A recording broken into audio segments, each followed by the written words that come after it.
السلام علیکم ورحمۃ اللہ وبرکاتہ۔ الحمد للہ وحدہ والصلاة والسلام علی من لا نبی بعدہ، اما بعد۔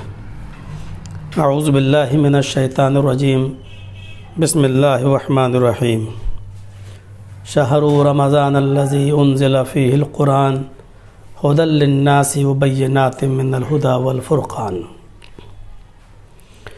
محترم ناظرین کرام، گزشتہ 2 درس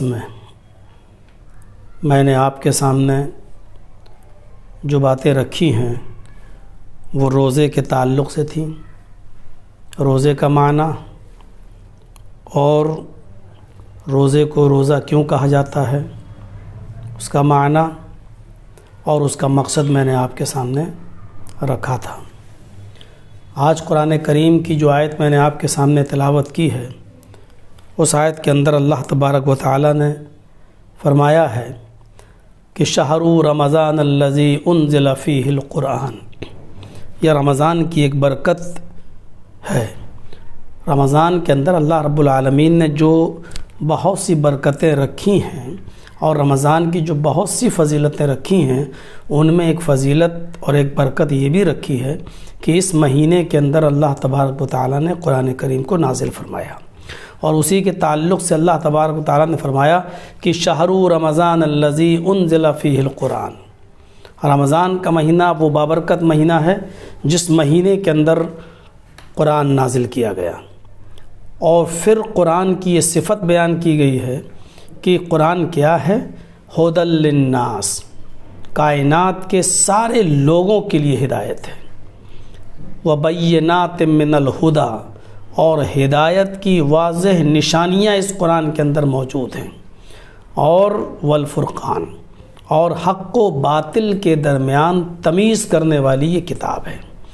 اللہ رب العالمین نے رمضان کی برکتوں میں پہلی برکت یہ بیان کی ہے کہ اس مہینے کے اندر اللہ رب العالمین نے قرآن کو نازل کیا ہے، اور پھر قرآن کی عظمت کو بیان کیا گیا ہے، اس کی صفت کو بیان کیا گیا ہے کہ ھدی للناس، یہ رمضان میں نازل ہوا ہے لیکن یہ ساری دنیا کے لوگوں کے لیے ہدایت ہے۔ وبینات من الھدی، اور ہدایت کی ساری واضح نشانیاں اس کے اندر موجود ہیں، اور ادھر ادھر بھٹکنے کی ضرورت نہیں ہے۔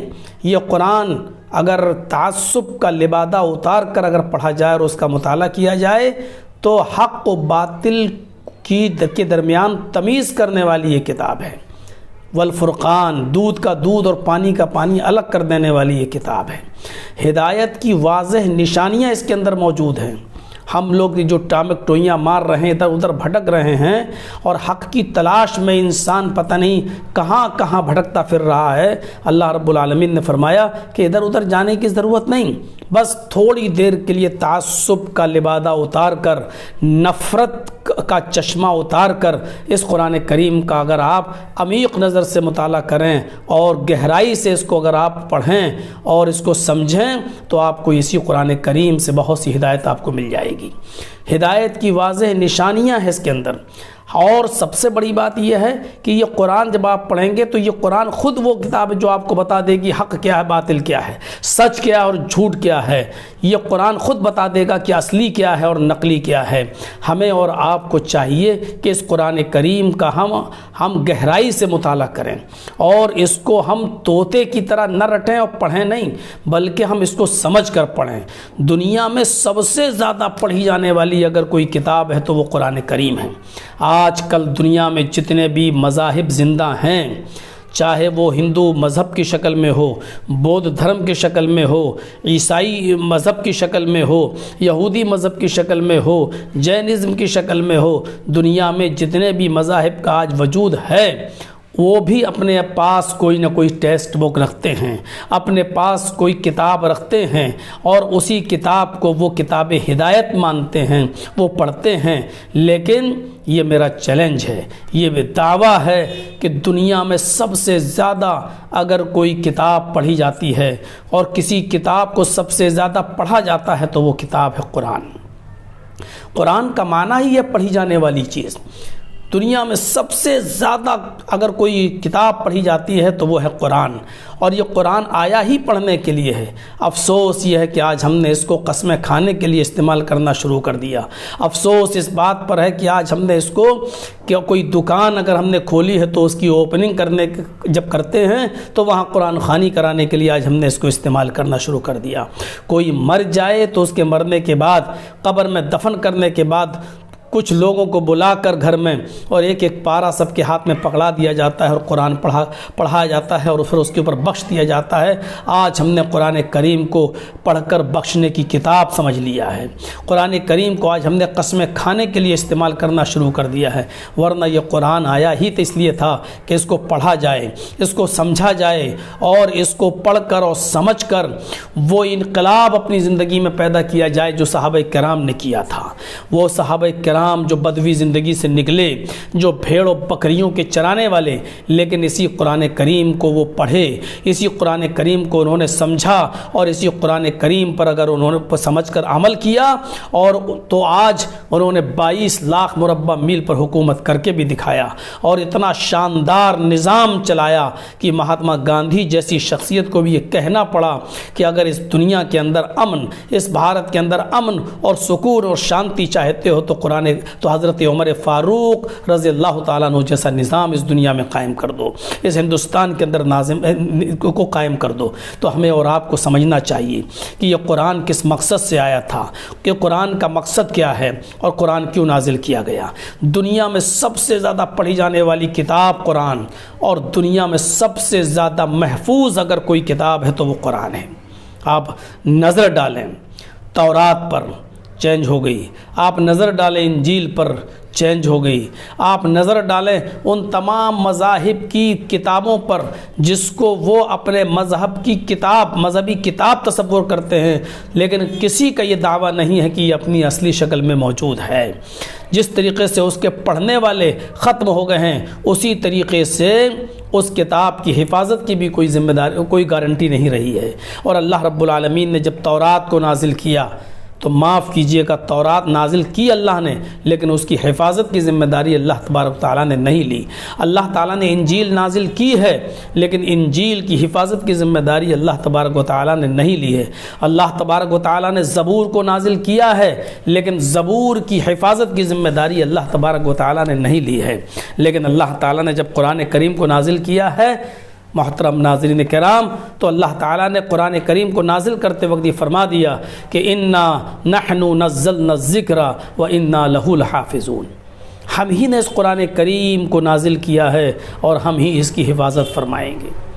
آج دیکھ لیجئے، نظر ڈالیے اپنی پوری زندگی پر، تمام سیہونی اور سلجوقی طاقتیں مل گئیں اور قرآن کو بدلنا چاہتی تھیں اور قرآن کو چینج کرنا چاہتی تھیں، لیکن نہیں کر سکی۔ پورا قرآن تو چھوڑو، ایک پارہ بھی نہیں بدل سکی، ایک پارہ تو چھوڑو، وہ ایک صفحہ نہیں بدل سکیں، ایک رکوع نہیں بدل سکیں، ایک آیت نہیں بدل سکیں، ایک آیت تو چھوڑیے، ایک لفظ بھی قرآن کا چینج نہیں کر سکیں، اور ایک لفظ تو چھوڑیے، قرآن کا ایک نقطہ بھی دائیں سے بائیں نہیں کر سکیں۔ اور اس کی اصل وجہ یہ ہے کہ اللہ رب العالمین نے اس قرآن کریم کی حفاظت کی ذمہ داری خود اپنے اوپر لی ہے کہ نازل ہم نے کیا ہے، اور اس حفاظت کی ذمہ داری بھی میرے اوپر ہے، ہم اس کی حفاظت فرمائیں گے۔ کوئی طاقت اس قرآن کریم کو نہ تو بیکار کر سکتی ہے، نہ مٹا سکتی ہے، نہ چینج کر سکتی ہے۔ ابھی آپ نے سنا ہوگا پچھلے سال، 1-2 سال پہلے ایک صاحب اٹھے تھے، قرآن کریم کو بدلنے کی بات کرتے تھے، رضوی ان کا ٹائٹل تھا، ذرا غور کریں ان کے اوپر۔ چلے تھے قرآن کریم کو چینج کرنے کے لیے، سپریم کورٹ تک میں انہوں نے اپیل کی تھی اور یہ گزارش کی تھی کہ قرآن کریم کی اتنی آیتوں کو بدل دیا جائے۔ دیکھیے چلے تھے قرآن کو بدلنے، اللہ نے انہی کو بدل دیا۔ چلے تھے قرآن کریم کی حیثیت کو اور قرآن کریم کی عظمت کو چینج کرنے، اللہ رب العالمین نے انہی کے نام کو چینج کر دیا۔ آج وہ کس نام سے پکارے جا رہے ہیں، اور آج اسلام کو چھوڑ کر وہ جس میں گئے ہیں، آج ادھر بھی ان کی کوئی قدر نہیں۔ ہماری زبان میں اس کو کہا جاتا ہے کہ دھوبی کا گدھا، نہ گھر کا نہ گھاٹ کا۔ تو جو قرآن کریم کو جو چینج کرنے کی بات کرے گا وہ خود چینج ہو جائے گا، اس کی زندگی بدل جائے گی، وہ خود برباد ہو جائے گا، لیکن قرآن کریم کا ایک نقطہ بھی دائیں سے بائیں نہیں ہو سکتا ہے۔ یہ قرآن کریم اللہ تبارک و تعالیٰ کی طرف سے نازل کردہ کتاب ہے، اور ایسی عظیم کتاب ہے کہ جس کی حفاظت کی ذمہ داری اللہ تبارک و تعالیٰ نے اپنے اوپر لی ہے، اور قیامت کی صبح تک یہ قرآن محفوظ رہے گا۔ تمام طاقتیں آئیں گی اور قرآن کریم کا کچھ نہیں بگاڑ سکیں گی، کیونکہ قرآن کریم کا محافظ اللہ رب العالمین ہے۔ یہ کتاب خود عظیم ہے، اور اتنی عظیم ہے کہ جس کی عظمت خود اللہ تبارک و تعالیٰ نے بیان کی ہے، اور اپنے عظیم ہونے کے ساتھ ساتھ یہ ایسی کتاب ہے کہ اس نے دوسری چیزوں کو بھی عظیم بنا دیا ہے۔ آپ دیکھیں، غور کریں کہ یہ قرآن کریم جس مہینے میں نازل ہوا، اللہ رب العالمین نے اس قرآن کریم کو ایک عظیم مہینہ بنا دیا۔ قرآن کریم جس شہر میں نازل ہوا، اللہ رب العالمین نے اس شہر کو عظیم شہر بنا دیا، ورنہ مکے کی حیثیت کیا تھی؟ آپ غور کریں اور پڑھیں، سیرت کی کتابیں دیکھیں۔ مکہ اتنی غیر محفوظ جگہ تھی، بلکہ مکے کو دنیا ام الخبائث کے نام سے جانتی تھی، اور کہتی تھی کہ یہ ام الخبائث تمام گندگیوں کی جڑ ہے۔ لیکن جب قرآن اس مکے کے اندر نازل ہوا تو اللہ تبارک و تعالیٰ نے اس قرآن کی برکت سے اس مکے کو ام القریٰ بنا دیا۔ یہ ہے قرآن کی عظمت، کہ جس شہر میں نازل ہوا اس شہر کی عظمت کو برقرار رکھا، بڑھا دیا، اور اس کو وہاذ البلد الامین، جہاں خون خرابہ ہوتا تھا، جہاں 40 سال تک جنگیں چلتی تھیں ایک چھوٹی چھوٹی سی باتوں پر، اس کو قرآن کی برکت سے اللہ رب العالمین نے البلد الامین بنا دیا، امن والا شہر بنا دیا۔ اس کو جو ام الخبائث کہا جاتا تھا اس کو ام القریٰ بنا دیا۔ اللہ رب العالمین نے جس مہینے میں اس قرآن کو نازل کیا، ناظرین کرام، اس مہینے کو اللہ رب العالمین نے سید الشہور بنا دیا۔ شہر رمضان الذی انزل فیہ القرآن، رمضان کا مہینہ وہ بابرکت مہینہ ہے جس کے اندر قرآن نازل کیا گیا۔ اس قرآن کی عظمت و برکت سے اللہ رب العالمین نے رمضان کو سید الشہور، تمام مہینوں کا سردار بنا دیا۔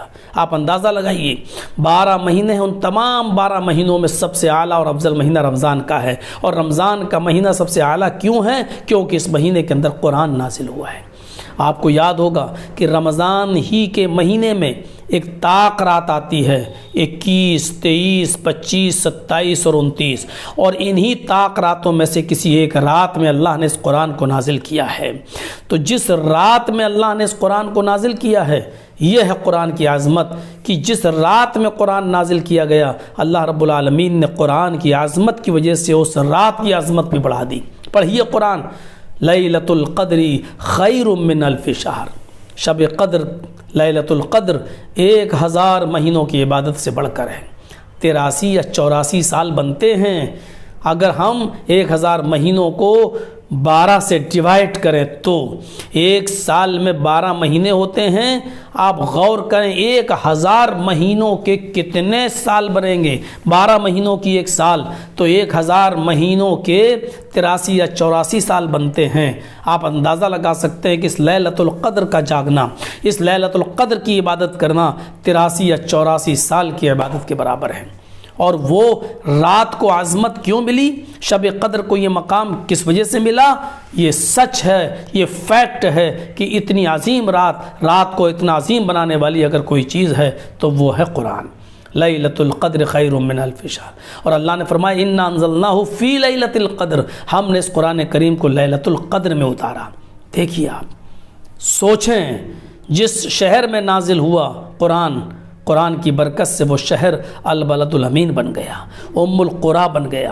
جس مہینے میں نازل ہوا قرآن وہ مہینہ سید الشہور بن گیا، اور جس رات میں قرآن نازل ہوا وہ رات لیلۃ القدر بن گئی۔ اور 1000 مہینوں کی عبادت سے بہتر بن گئی۔ اور آپ اندازہ لگائیں کہ جس نبی کے اوپر یہ قرآن اترا، جبرائیل علیہ السلام محمد الرسول اللہ کے قلب اطہر پر اس قرآن کو نازل کرتے ہیں، تو اللہ تبارک و تعالیٰ نے اس قرآن کی عظمت سے نبی آخر الزماں جناب محمد الرسول اللہ صلی اللہ علیہ وسلم کو سید الانبیاء بنا دیا اور تمام نبیوں کا سردار۔ وجہ یہ ہے کہ جبرائیل علیہ السلام قرآن لے کر نبی اکرم پر نازل ہوئے، تو اس قرآن کی عظمت نے محمد رسول اللہ کے مقام کو بھی بلند کر دیا اور آپ کو سید الانبیاء بنا دیا۔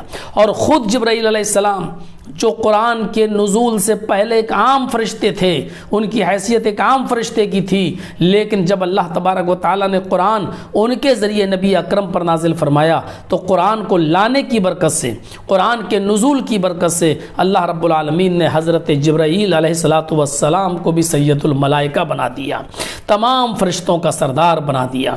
یہ ہے قرآن کی عظمت۔ قرآن خود عظیم ہے اور اتنا عظیم ہے کہ آج تورات بدل گئی، زبور بدل گئی، انجیل بدل گئی، لیکن قرآن کا ایک نقطہ بھی ٹس سے مس نہیں ہوا۔ یہ اتنی عظیم کتاب ہے کہ آج تورات کے پڑھنے والے آپ کو نہیں دکھائی دیں گے، انجیل کی تلاوت کرنے والے نہیں دکھائی دیں گے، آج وید اور رامائن اور گیتا کے پڑھنے والے آپ کو اتنی کثیر تعداد میں نہیں دکھائی دیں گے۔ آپ کو نہیں دکھائی دے گا کہ ان کتابوں کو، ویدوں کو کوئی جانتا بھی ہے، اور کتنے ہمارے ہندو بھائیوں کے گھروں میں ہیں، لیکن قرآن کریم کو آپ دیکھ لیجئے، سب سے زیادہ پڑھی جاتی ہے، سب سے زیادہ تلاوت کی جاتی ہے اور سب سے زیادہ محفوظ کتاب ہے۔ اور پھر آپ نظر ڈالیے، یعنی یہ قرآن خود تو عظیم ہے اور اس نے دوسری چیزوں کو بھی عظیم بنایا، یہاں تک کہ جس نے اس کو قبول کیا وہ امت خیر امت کہلائی، کنتم خیر امت۔ اور جو لوگ قرآن کو پڑھتے ہیں وہ کائنات کے سب سے عظیم انسان، اور جو قرآن کو پڑھاتے ہیں وہ کائنات کے سب سے عظیم انسان، جو قرآن کو سیکھتے ہیں وہ دنیا کے سب سے افضل لوگ، اور جو قرآن کو دوسروں کو سکھاتے ہیں وہ دنیا کے سب سے افضل لوگ۔ پڑھیے، اللہ کے نبی صلی اللہ علیہ وسلم نے فرمایا، خیرکم من تعلم القرآن وعلمہ، تم میں سب سے بہتر لوگ وہ ہیں جو قرآن کو خود سیکھتے ہیں اور دوسروں کو سکھاتے ہیں۔ اس سے آپ اندازہ لگا سکتے ہیں کہ قرآن کو سیکھنے والے، قرآن کو سکھانے والے یہ دنیا کے سب سے عظیم انسان ہیں، سب سے اچھے لوگ ہیں۔ قرآن کو پڑھنے والے اور قرآن کو پڑھانے والے یہ دنیا کے سب سے اچھے اور انسان ہیں۔ لہٰذا قرآن کریم دیکھیے کتنے لوگوں کی حیثیتوں کو اور کتنی چیزوں کی حیثیتوں کو بدل رہا ہے۔ بس آخری بات ریپیٹ کرتا ہوں کہ قرآن نے خود عظیم ہونے کے ساتھ ساتھ دوسروں کو بھی عظیم بنایا ہے۔ جس شہر میں نازل ہوا وہ شہر ام القریٰ بن گیا، جس مہینے میں نازل ہوا وہ مہینہ سید الشہور بن گیا، جس رات میں نازل ہوا وہ رات لیلۃ القدر خیر من الف شہر ہو گئی، جس نبی پر نازل ہوا وہ نبی سید الانبیاء بن گئے، جو لے کر آیا فرشتہ وہ سید الملائکہ بن گیا، اور جس نے قرآن کریم کو قبول کیا اور اس کو اپنایا وہ خیر امت بن گئی، اور دنیا کا سب سے عظیم انسان وہ ہو گیا جو قرآن کو پڑھتا اور پڑھاتا ہے، سیکھتا اور سکھاتا ہے۔ اس قرآن کریم کی عظمت سے ہم کو فائدہ اٹھانے کی توفیق ہم کو ہونی چاہیے اور دعا مانگنی چاہیے، اللہ تعالیٰ سے کرنی چاہیے کہ اللہ رب العالمین اس قرآن کریم کی ہمیں تلاوت کرنے کی توفیق عطا فرما، اور اس قرآن کریم کو ہمیں سمجھ کر پڑھنے کی توفیق عطا فرما، اور اے اللہ اس قرآن کریم کے ایک ایک لفظ کو ہمارے سینے میں بسا دے اور اس کے مطابق ہمیں زندگی گزارنے کی توفیق عطا فرما۔ وما علینا الا البلاغ المبین، وآخر دعوانا الحمد للہ رب العالمین۔